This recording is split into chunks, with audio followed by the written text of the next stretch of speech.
We're here on Zoom for a Q&A with director of Tell Her, Alexander Molochnikov. Alexander is in Moscow and I'm in Seattle, on land that is the traditional territory of the Coast Salish people. The screening is sponsored by the Boeing Company. And after the festival, you'll be able to find many of our Q&As and forums on YouTube. Sure. I understand that you're an actor and work in the theater. What motivated you to write and direct this film? Well, actually, it's not exactly. What is your name? I'm so sorry. Oh, is Maryna. Maryna. Oh, it's very Russian. Okay. I mean, there is a Russian named Maryna. So It's actually, Ukrainian. yeah, that's right. Anyway, it's not exactly correct. I'm working in theater, but as a director. I did study as an actor, and now I work as a director for almost 6, 7 years already. In one theater? In one theater or several? No, a few theaters. I work in Moscow Art Theater of Chekhov, which is, you might know it. It's been started by Stanislavski, and it's the main drama Russian theater. And then in Bolshoi, which is the main opera and ballet theater, and in some other theaters also. So as an actor, I worked before in the Moscow Art Theater, but only for 1 year, and then I started directing. Yeah, so, and there was also a movie in Russia, so that I also directed. So this is my second one. But okay.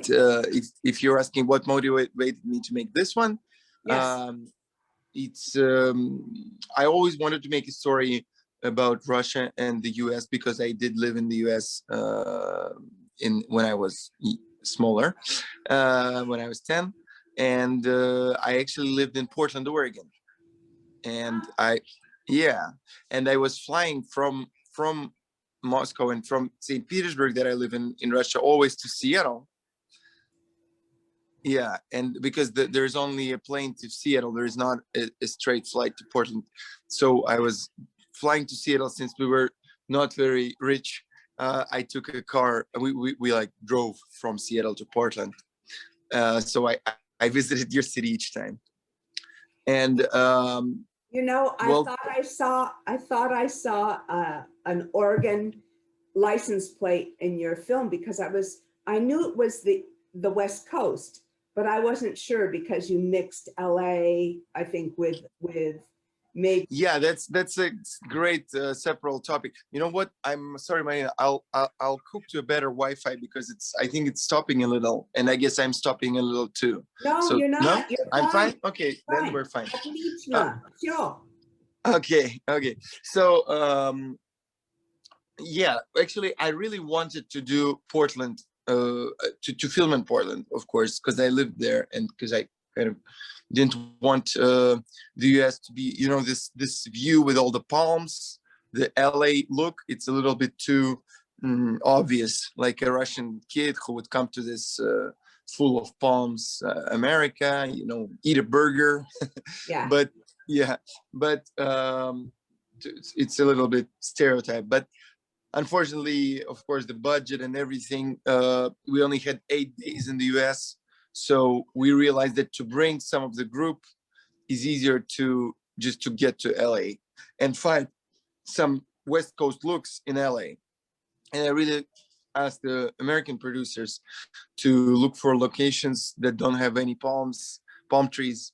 And so when we came, that's what we did. We were trying to look for these West Coast streets, but at some point I just realized that all the circumstances, they kind of broke me. At some point I said, okay, I don't care, just let's have palm trees, but let's just film something, because otherwise we just don't get anything. So yeah, that's why there's this strange mixture maybe. So what motivated you to make this film? Yeah, well, partly it's also a story about myself. partly, not the full thing. Of course, we made some things up in this screenplay and made it more straight, rough, you know, for the kid in the first half. And I guess that I had to sooner or later tell this story. Okay. So it's a true story. And it's not, once again, it's not like an autobio or anything. No, it's just the situation, the first maybe, you know, impulse of people telling each other, tell her, tell him through the kid. That's kind of something I went through, and I thought it's important to talk about it. So you experienced a clash of cultures. That's true, yeah. Can you talk a little bit about that clash of cultures? Oh yeah, well, I can talk a lot about it, but I don't think we have that much time. Well, it's a big topic, you know. Russian culture is a big, beautiful culture, and it's very complicated, like any big culture. And I've met some European and American people who are fascinated by Russian culture, by Russian literature. But as we're talking about this movie, and American culture is of course a huge culture too, but and it's, you know, two big empires that are usually fighting in all the James Bond movies. But here I felt, since I love both countries and since I grew in both countries, I thought that my mission, I don't know, is to kind of build some sort of a bridge. That's why also this boy is running on a bridge, and we have this I have a t-shirt that says tell her there is a bridge. So I guess it's not, it's a pretty obvious metaphor, you know, a bridge, but for me I really feel it's this bridge. I always went through people hating, well, either not understanding or hating the other culture inside these countries, because, like, to be honest, some US kids are so dumb about this, and some Russian kids are so angry about this, and also stupidly angry. Some Russian kids say they hate America at some point, and they were, when I came back, I was, you know, teased about being some American guy, and that I should go back to my America, even though I was born in Russia, grew up in Russia. In America, I heard some things like kids saying, "Do you like have electricity in Russia?" You know, and like people just are so, yeah, they just don't know anything about each other. People generally don't know much about other countries usually, and about other neighborhoods, but in this construct, Russia, America, it's two fighting cultures generally, and it's from childhood for some reason. And I don't really see the reason to, because actually I think many things are similar in Russian and American people. Really, not only because all people are similar. No, some things in mentality are very similar. Some things are different. Like what? Well, well, if you compare with other mentalities, like I've been to many African countries or Chinese countries or other Asian countries, Cambodia, not Chinese countries, China, Cambodia, or even Europe, like aesthetic European people in France or some in Italy. Well, Italian are also similar to Russian, but if you compare to Chinese or African people, they are very different.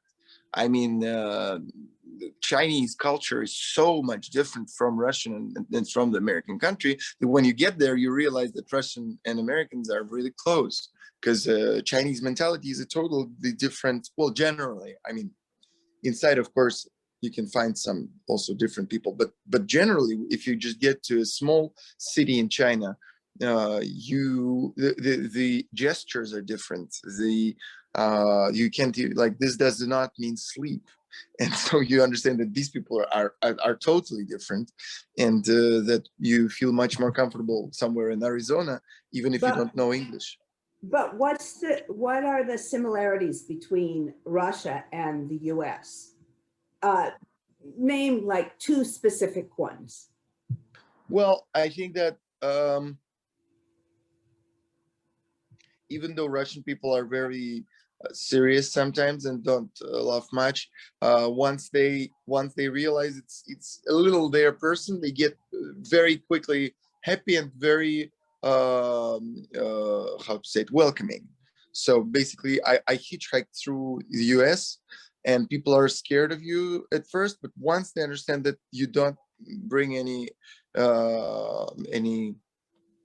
aggression or anything, they're really welcoming. They would, I don't know, buy you food if you need, or invite you to their house, and it's actually normal. And same thing in Russia. It's if you get to the countryside, people are super welcoming once they understand that you're fine, and you don't need like their money or anything like that. Yeah, and it is different from, like, for instance, African people are friendly right away. They don't even care who you are. They just see you and give you food. Like Asian people that I've met, some people in China, for instance, they're not friendly at all, even when they have some time with you. So in that sense, the Russian Americans are very close. Also, let me think. Oh, let's go back to talking about little Sasha in the film. Okay. I was wondering, how did he finally come to terms with where he wanted to live? Was it only the pizza experience? Can you say something about his thinking and feelings? Why did he ultimately prefer to live in Russia?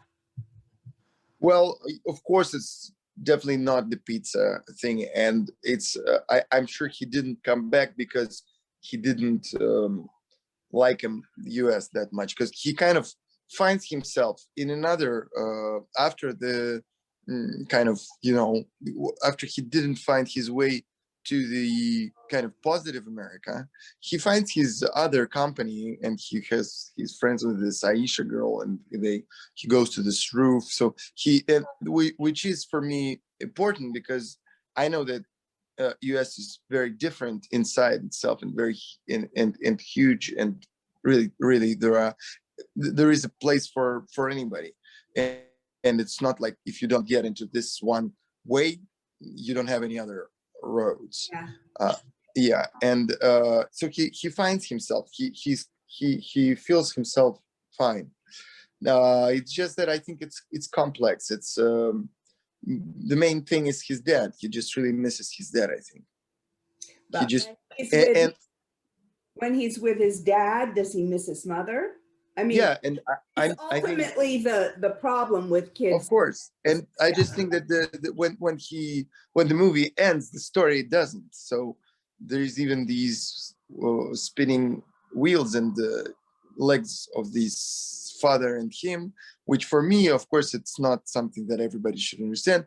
It's kind of a way to show it's really cycling, and that, of course, sometime will come. And how is he not going to miss his mother? Of course he will miss his mother, and he might want to come back to US, or make his mom come back here. So it's just a thing that doesn't stop. And the war between parents in that way or another, I think when it's so deep and so painful for both, it doesn't just go away. And I know that it's, unfortunately, it goes on for maybe for the whole life. Yes, it's a reverberating predicament for a kid between two parents that he loves. If my English was so great that I would know the word reverberating, I would say that myself. Tell me about the development of your script. Did you attend any script labs or anything like that? Or did you have feedback on? Well, this movie had a journey between a few producers in Russia, and actually big Russian producers, the main, let's say, 3 Russian producers. Actually, the first idea came, I'm sorry that I'm not answering straight the question, but it's important. The first idea, the first headline, let's say, came from a producer, Timur Bekmambetov, who lives in LA, and who made, for instance, Wanted with Angelina Jolie. I think it's called Wanted. No, not He made Wanted. wonderful films. Huh? He made wonderful films. You know him. You know Timur, yeah? I Yeah. don't know him, but I know his work.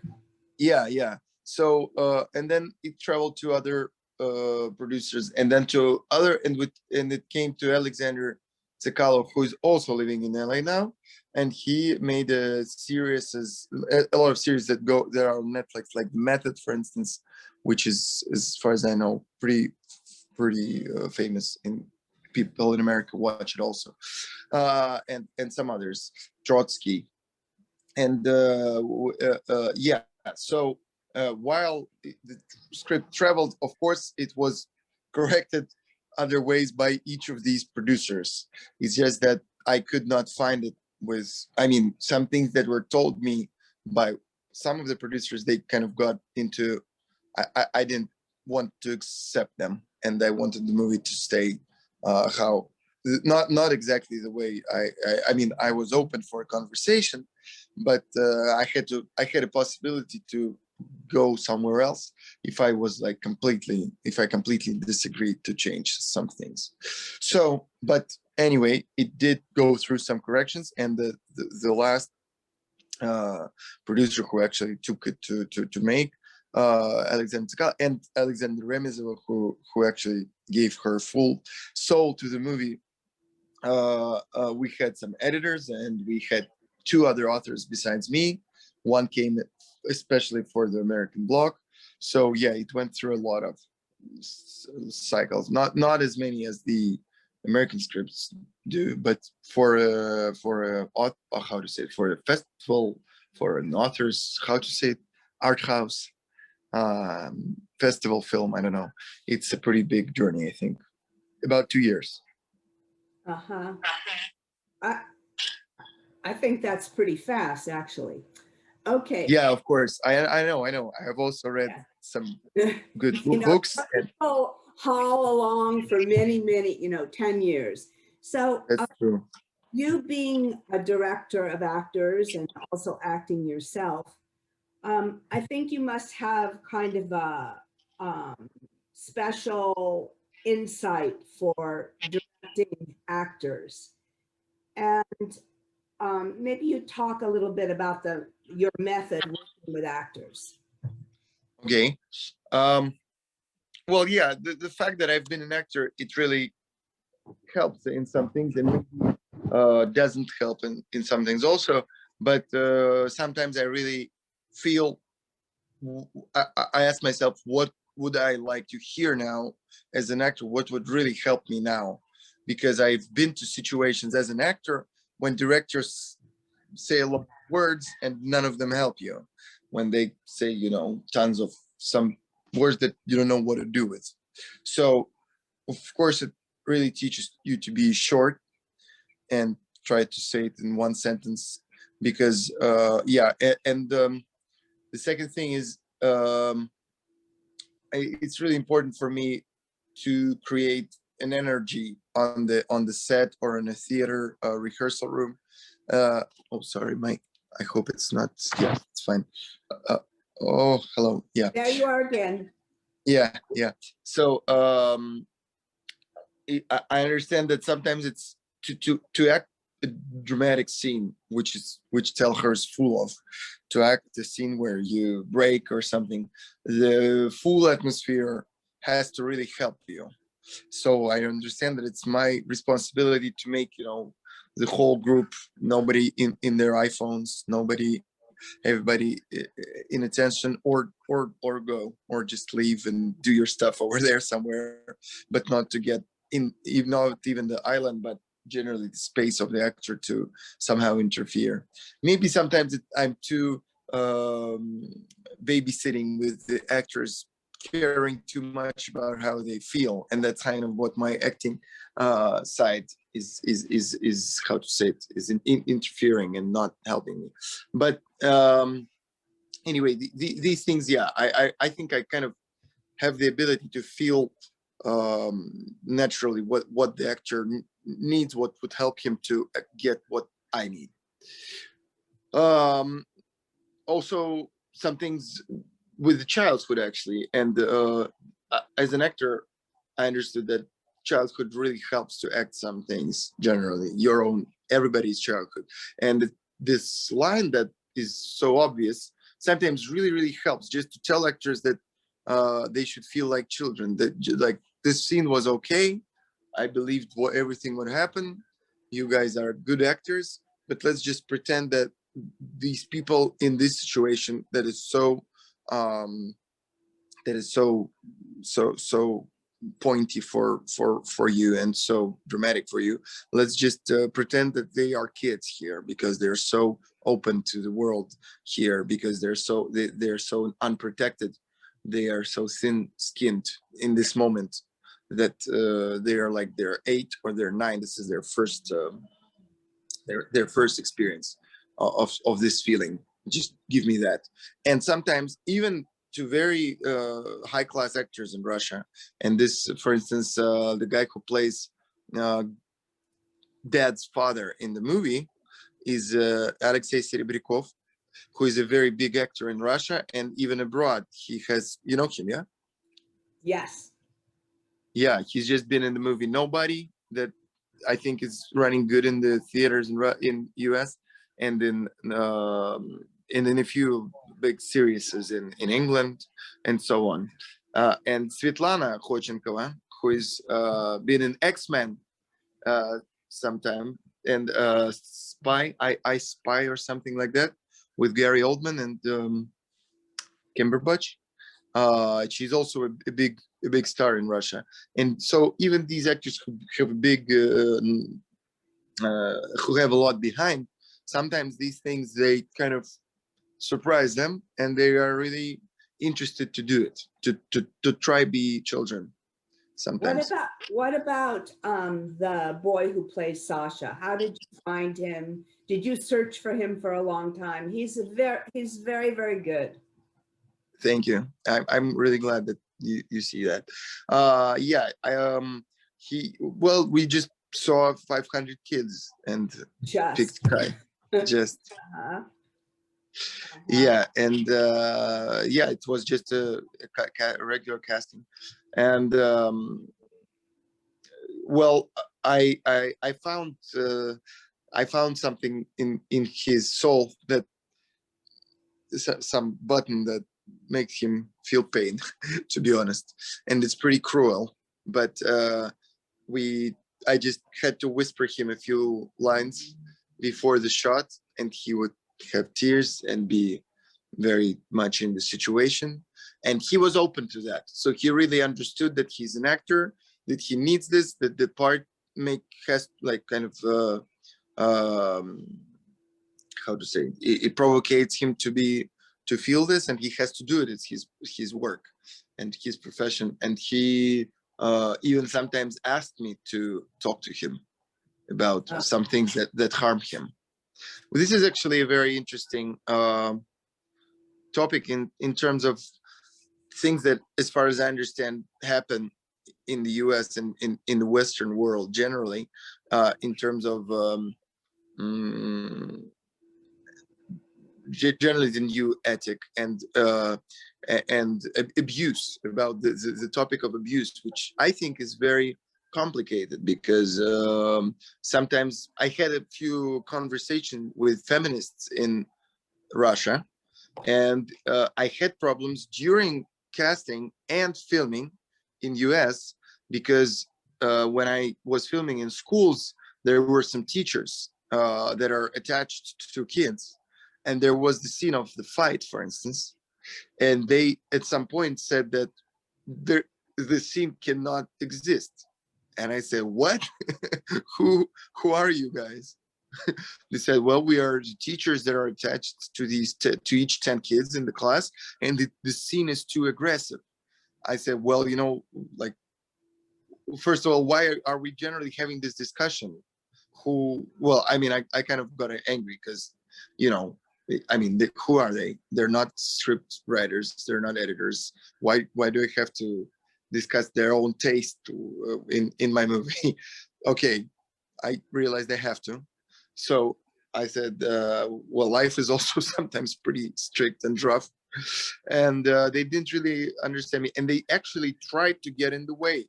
And when I talked to my Russian actor who I brought with me, and he kind of had tears going, one of them said to another, go give him some water and tell him to stretch. So some hard work that I did with